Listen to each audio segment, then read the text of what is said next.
Well, thank you very much, everyone, please. Thank you. Beautiful day in the Rose Garden. And I want to thank everybody for being here with us.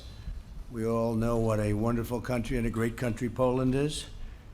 And it's my honor to have a friend of mine here, President Duda of Poland, who has done an incredible job. And I do believe he has an election coming up, and I do believe he'll be very successful. So thank you very much, and all of your representatives, thank you very much for being here. This is the third time that we've hosted President Duda. The First Lady and I also cherish our remarkable visit to Poland 3 years ago. That was an amazing event. We had an event because it was a speech, and a lot of people watched that speech, but it was a very historic moment and an important moment for our two countries. The American and Polish people enjoy one of the world's oldest, strongest, and most enduring friendships. Polish patriots battled by our side to secure American independence. American and Polish warriors fought and died together to defeat the Nazis. In World War II, the United States stood shoulder to shoulder with Poland in its courageous struggle against communist oppression. Our bond has been forged in battle, sealed in blood, and strengthened by our shared cultural values. The United States and Poland are united by our firm conviction that Western civilization is advanced, really, and very much advanced. I think I have to add the cause of human progress beyond measure, and that it must be strongly defended and will at all times be strongly defended, and we will defend it together. In our meeting today, President Duda and I reaffirmed the vital alliance between our nations. Last year, we signed 2 joint declarations to increase our security collaboration, and we look forward to signing a defense cooperation agreement. Poland recently purchased 32 brand new state-of-the-art F-35 fighter jets, the best in the world, and Poland is one of only 8 NATO members. The others, some of them haven't done so well in terms of what they're supposed to be paying to NATO. I tell them all the time, and we've gotten them up a lot, but not enough. But Poland is one of only 8 that is current with the money that they are supposed to be paying. That's the 2%. 2% is a very low number, but we have a large number of countries that haven't paid. They're delinquent, let's put it that way. They're delinquent with respect to their dues, the money they're supposed to be paying for defense. So the United States is defending a lot of countries that are delinquent on what they're supposed to be paying, and I never feel too good about that. But I will say I spoke with the Secretary General, and he said we've done a great job, but I said we haven't done good enough. We haven't done a good enough job. We have secured, though, over $400 billion in new pledged defense spending from NATO members, which is something that no other administration has come even close to. I would say they're off by many, many hundreds of billions of dollars, something the newspaper doesn't like writing about, that the media doesn't like talking about. But we will be only satisfied when all members are paying their fair share. Again, only 8 members plus the United States is paying what is considered a fair share. I also applaud Poland and the Polish people for its devotion to safeguarding their country's borders, very strong borders. And I just left our border, by the way. The wall is moving along rapidly, and our border is about as strong as it's ever been, our southern border. Last year, we were able to add Poland to the visa waiver program, and they wanted that very badly, and we gave it to them because they really deserve it. It's a testament to Poland's vigilant efforts to uphold the rule of law. The United States and Poland have recently signed several long-term contracts for U.S. liquefied natural gas. They're a big purchaser of our energy to enhance Poland's energy security. And we're working to conclude an agreement that would facilitate Poland's development of nuclear energy plants throughout the purchase. They're going to be purchasing with one of our very big, very good companies, technology to do civilian nuclear energy. I want to congratulate Poland for its leadership in the 3 Seas initiative, a crucial energy partnership that will provide a reliable source of energy for Eastern Europe, and it will be free from the threat of foreign extortion.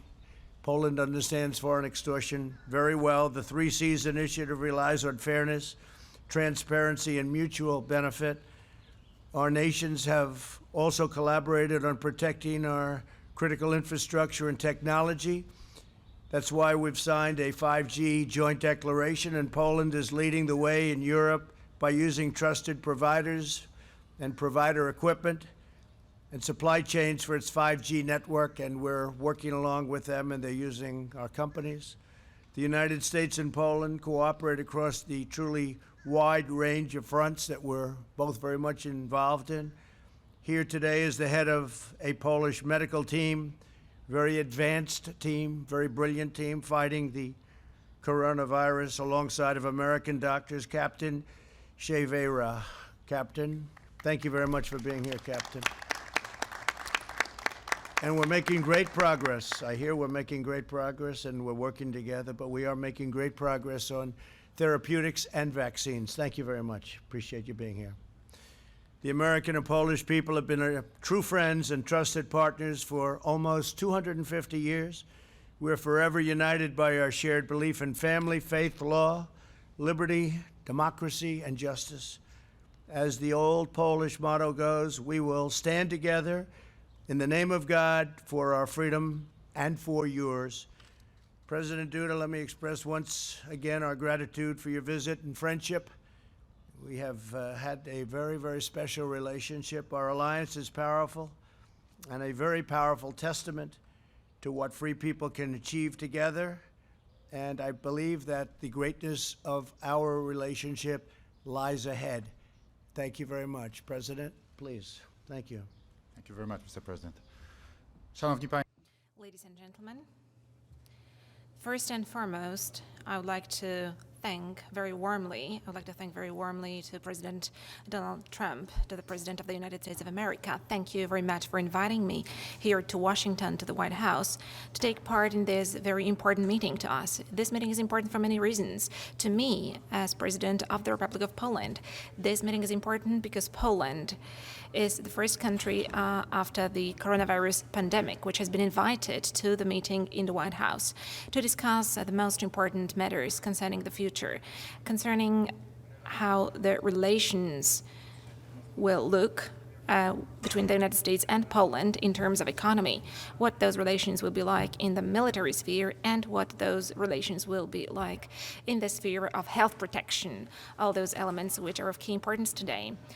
A very big part of our discussions today with Mr. President and our collaborators were dedicated to the coronavirus, to what the situation looks like in Europe and on the global stage as concerns fight against the coronavirus, also in the United States. But first and foremost, we're also thinking about what measures to take in the future. But first and foremost, thank you so much, Mr. President, for your declaration that we are going to cooperate, that also our scientists are going to cooperate and collaborate on conducting research concerning the vaccine and therapy drug against coronavirus, everything that will be conducive to fighting the coronavirus. So I do believe that thanks to this collaboration, those therapeutical medicines will be available also for Poles, for my compatriots, as soon as possible. Thank you so much, President, for that, because all of us know very well how high level of medical research is in the United States. And this declaration and the will of cooperation on part of the United States, on part of the President of the United States, is of crucial importance to us.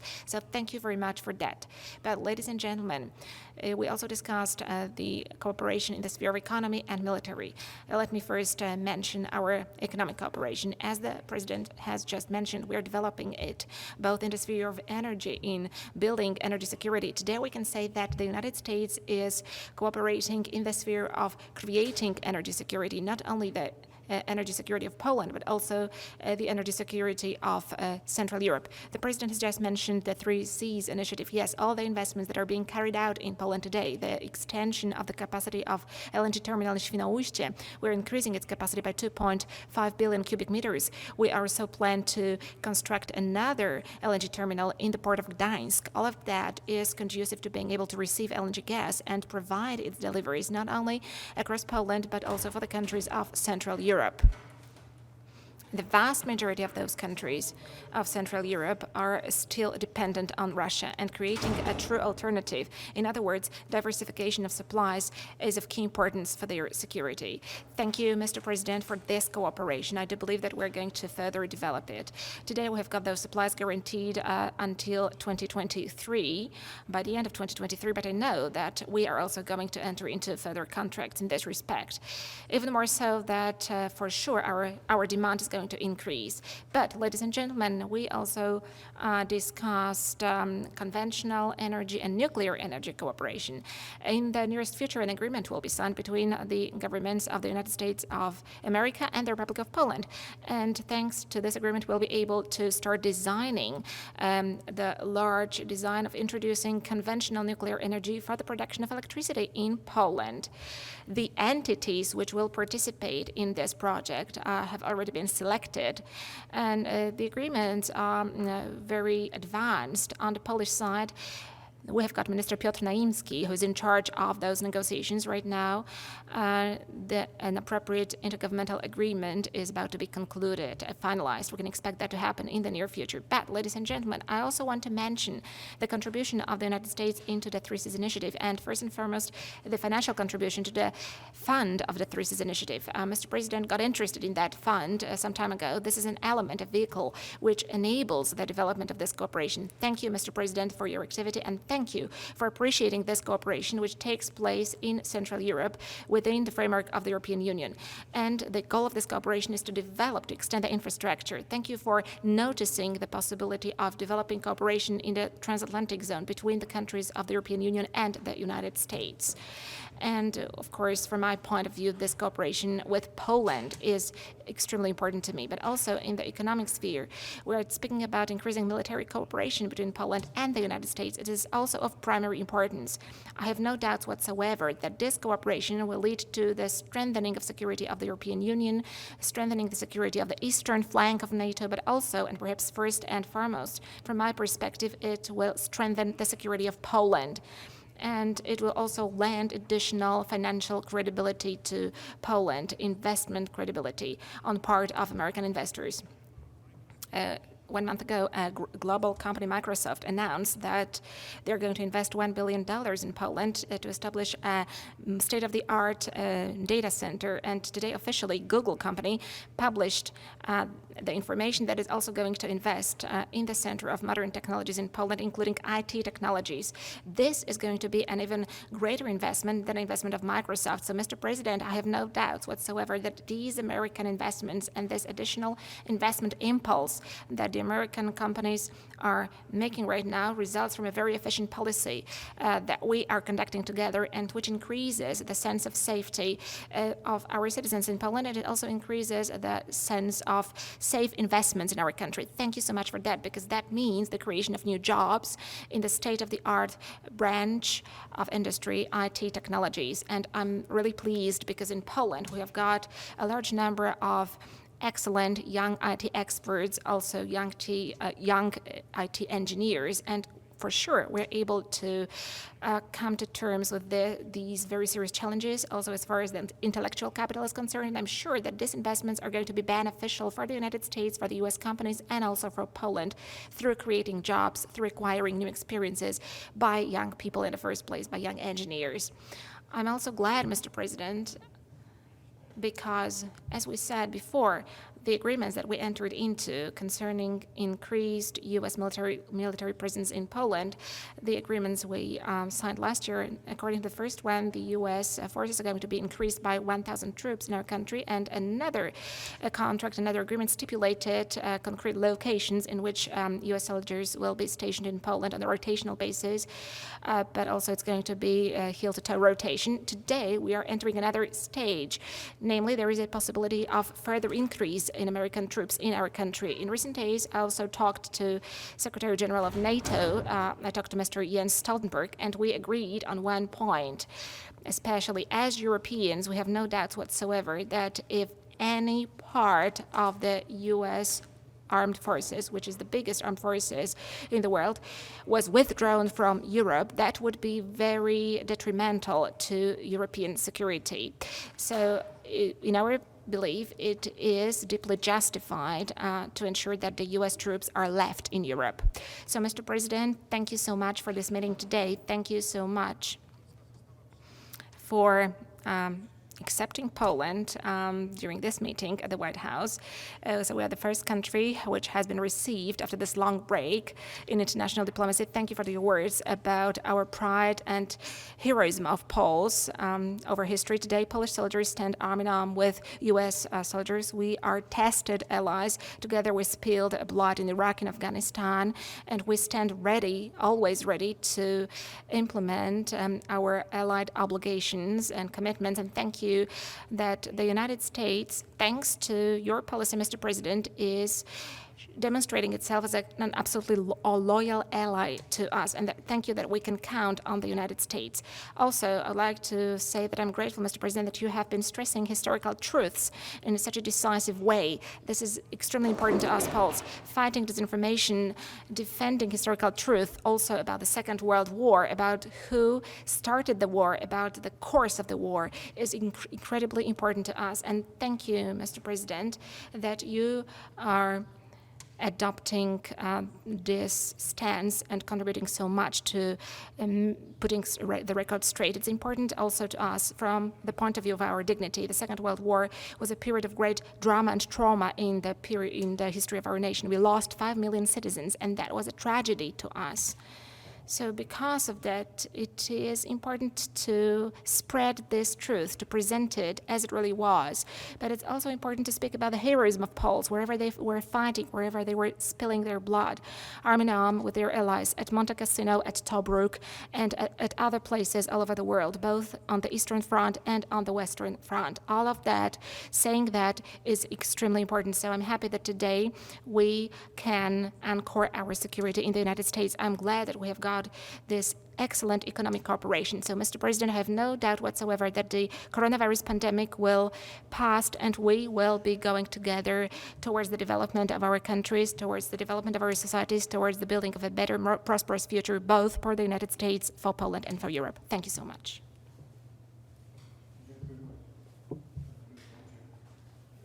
We'll ask one to me and one to the President, and that would be great. Steve Holland, go ahead.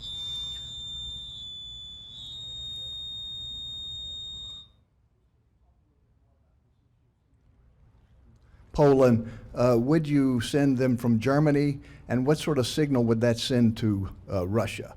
And for President Duda, how do you feel about this, taking some troops out of Germany to go to Poland, and what signal does that send to Russia? Thank you.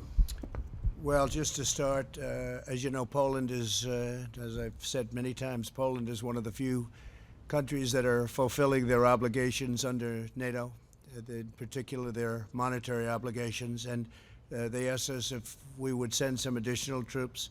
They're going to pay for that. They'll be paying for the sending of additional troops, and we'll probably be moving them from Germany to Poland.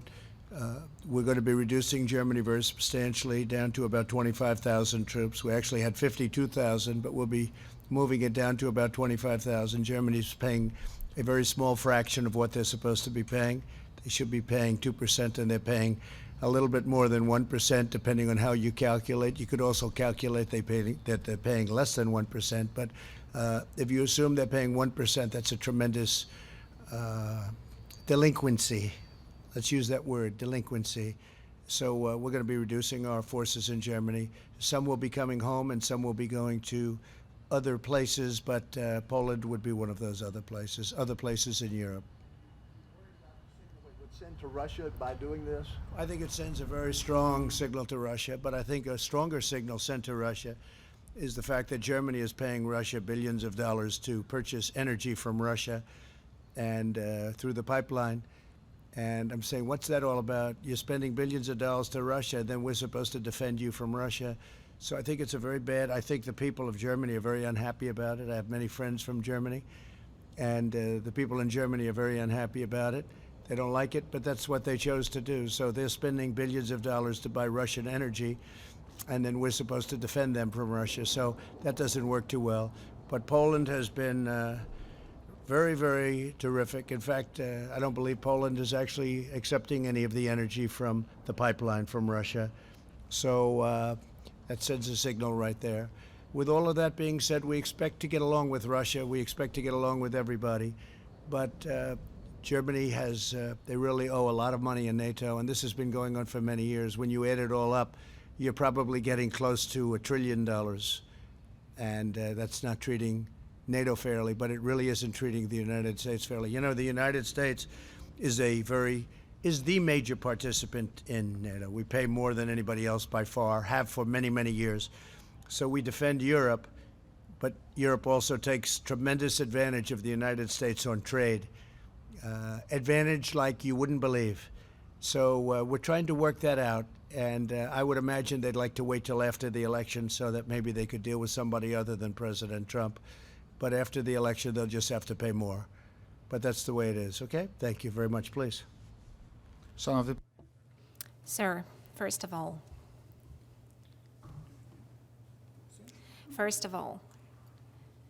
I do respect very much both Mr. President Donald Trump and the United States of America, a wonderful, great state which today is the largest military and economic superpower in the world. And I wouldn't dare say to the President of the United States of America where he should send his soldiers, because this is the decision which is always taken by the United States. This is a very responsible decision. However, I do not deny that I requested, Mr. President, that he would not withdraw U.S. forces from Europe, because the security of Europe is very important to me. From Europe as such, I'm talking about the United Europe, for which the American presence since the end of the Second World War is a huge security guarantee. However, if I'm asked by anybody if I am ready that Poland receives more U.S. troops in our country, of course I am ready. In 2014, Russia attacked Ukraine. It annexed Crimea. It occupies Lugansk and Donetsk. Before that, it had attacked Georgia. 2014 was a year of huge fears in the Baltic states and very big ones, very considerable ones among the Polish society. Today, the presence of NATO troops and first and foremost of U.S. troops in Poland demonstrates that Article 5 of the North Atlantic Treaty is treated seriously. And it shows that if anyone wanted to attack Poland, it won't be a soft landing for that entity, that won't pay off for such an aggressor, because the strongest army of the world is present, and they would help Polish soldiers to defend our borders if such a case arises. 100 years ago, we repelled Russians from Warsaw. In a great battle in 1920, we defeated the Soviet army Bolsheviks, and we drew them back to the east. That was a great victory, but we managed to stop them only very near to Warsaw, at the outskirts of our capital city. We would never want to see that situation repeated again. That is why the Allied presence is crucially important to us today, and it is a very important security guarantee to us. So I'm very pleased that both within NATO as well as in the United States, and today the President of the United States understands the history of Europe, and he understands the realities in Europe, and that he also understands the situation as it is developing in Europe.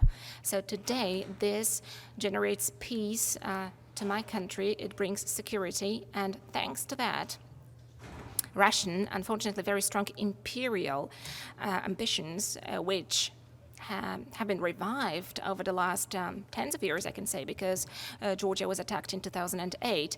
Thanks to this, those ambitions have been stopped for the time being, at least in this part of the world.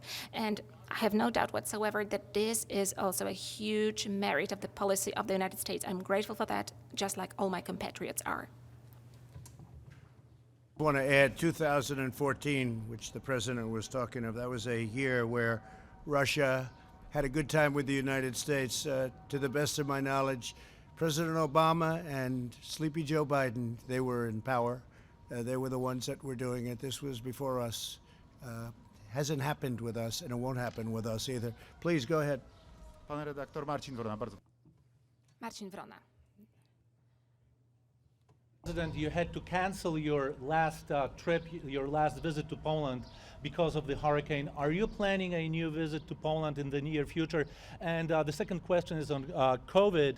Is there a chance for Poland to participate in the development and early access, both to the vaccine and to the therapeutics? Panie prezydencie, czy jest szansa na to, że podczas tej współpracy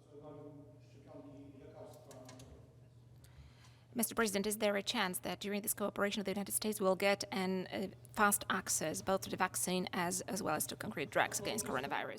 And we'd like to do it again as soon as we can. We have an election happening in this country, as you probably have heard, and so I probably won't be able to do it until after the election, but assuming things go well, the answer is a very definite yes, actually. As far as the joining with us on the vaccines and therapeutics, by the way, because the therapeutics to me, if you gave me a choice right now, probably therapeutically, maybe I'd like that even better, but we're working very well on both. I think we're coming up with some great answers. I think you're going to have a big surprise, a beautiful surprise, sooner than anybody would think. But the answer is yes, we will be getting Poland involved, both in terms of helping, but also in terms of taking care of the Polish people once we have the vaccine. But I think we're going to have it very soon. Okay? Thank you.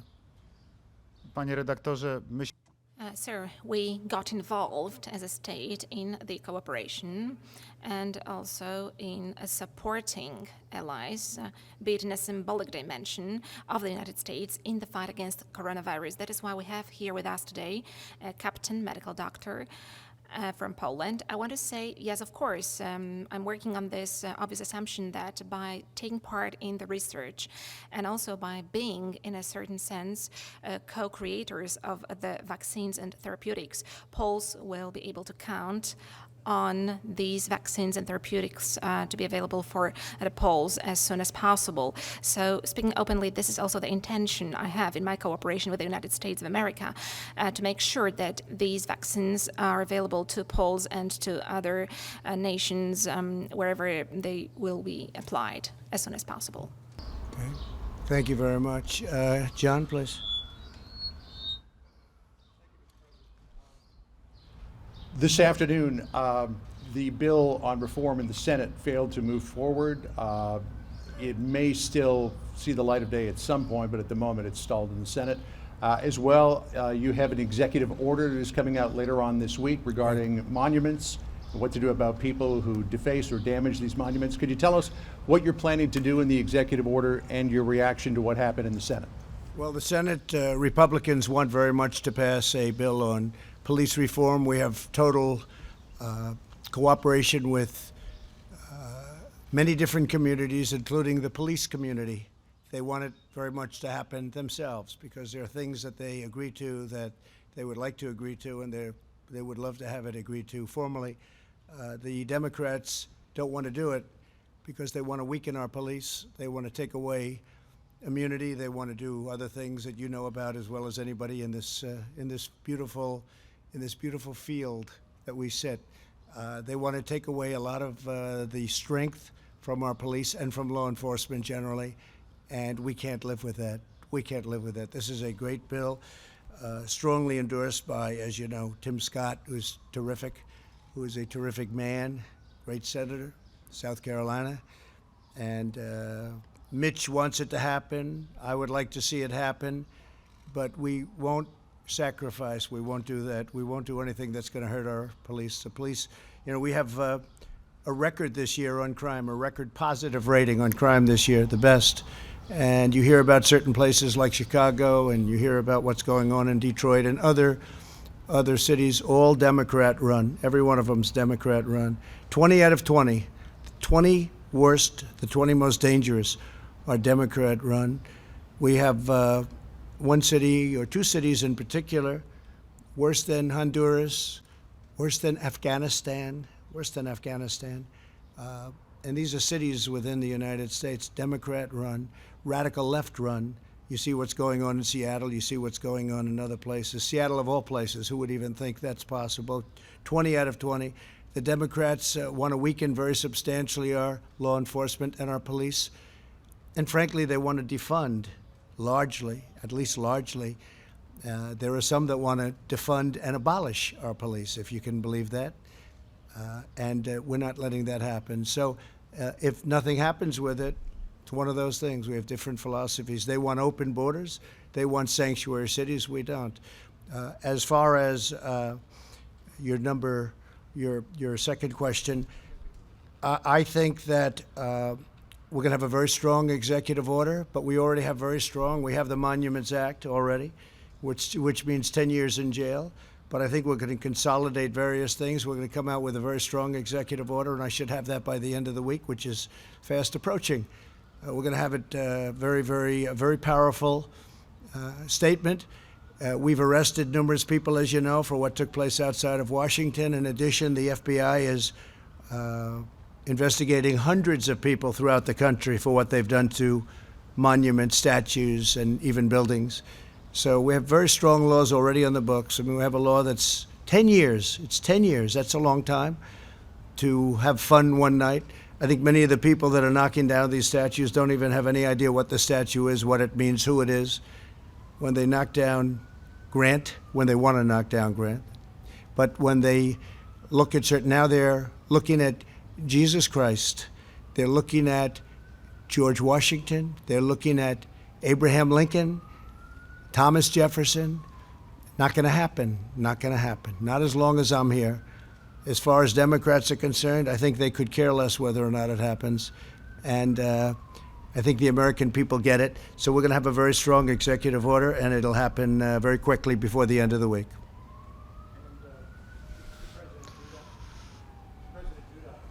We have an election coming up in November. You have an election coming up on Sunday.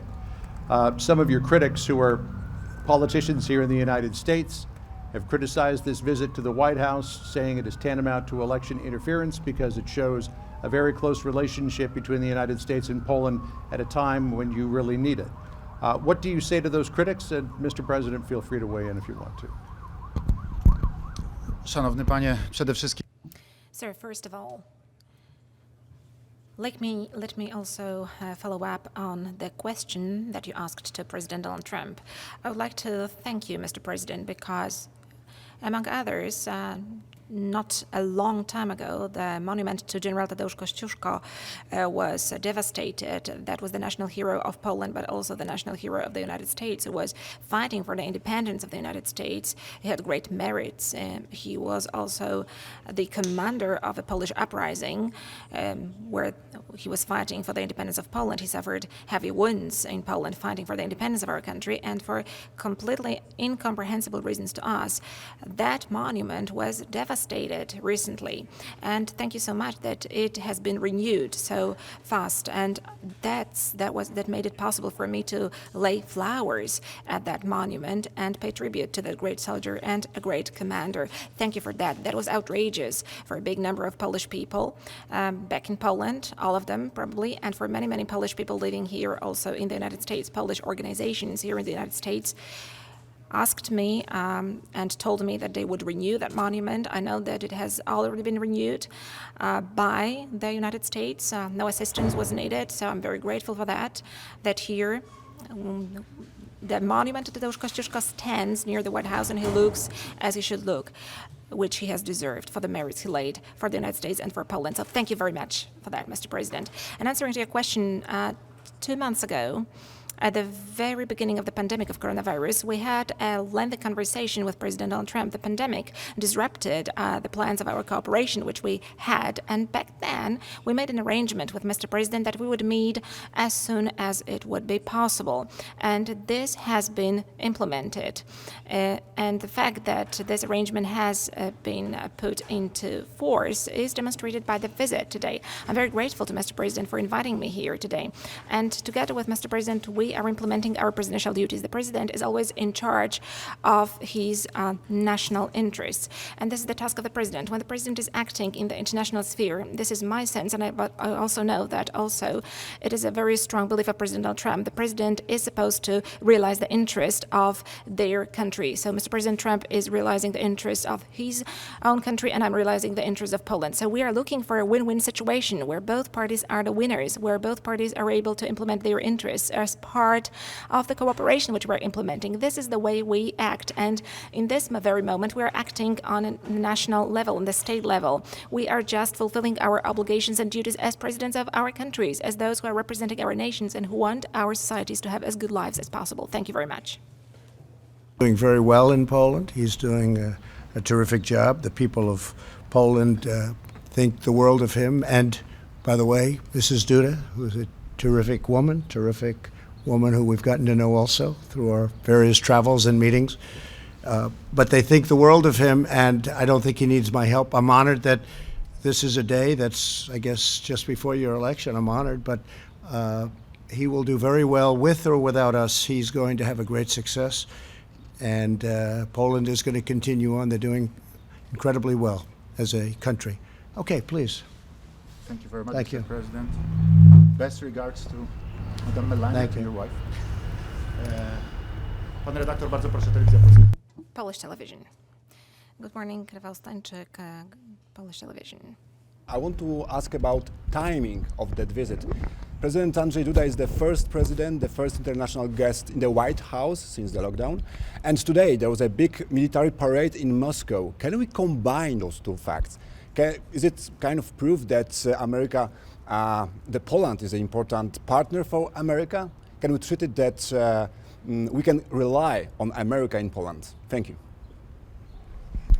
Well, I think you can, and we also are working with Russia right now on an arms treaty, which is a very big thing, nuclear arms specifically, but we're working very much, and I think I can say, Mike, we're doing very well on that. We're two countries that want to see it happen, and we're working on other things with Russia. We have a very good relationship. We have our ambassador over there right now who'll be attending certain festivities, and that's a good thing, and I think that's frankly a good thing for Poland also. Likewise, we're going to be having very important dignitaries at your parade. You're going to be having a very big event soon, and we're going to be, I guess, in August, and we're going to have people representing the United States at a very high level, and that's very important to us also. Okay? Please. Panie redaktor. Sir, I have this feeling and sense that I'm conducting negotiations in Polish matters here in a very experienced and very tough politician, a tough player, I can say, that is President Donald Trump, who is standing strongly and looking to the interest of his country and his citizens. What I'm doing here is I'm representing Polish interests here, and I'm not parading in Moscow. That is all. Thank you very much. Thank you all very much. We will see you soon. Thank you. Thank you very much.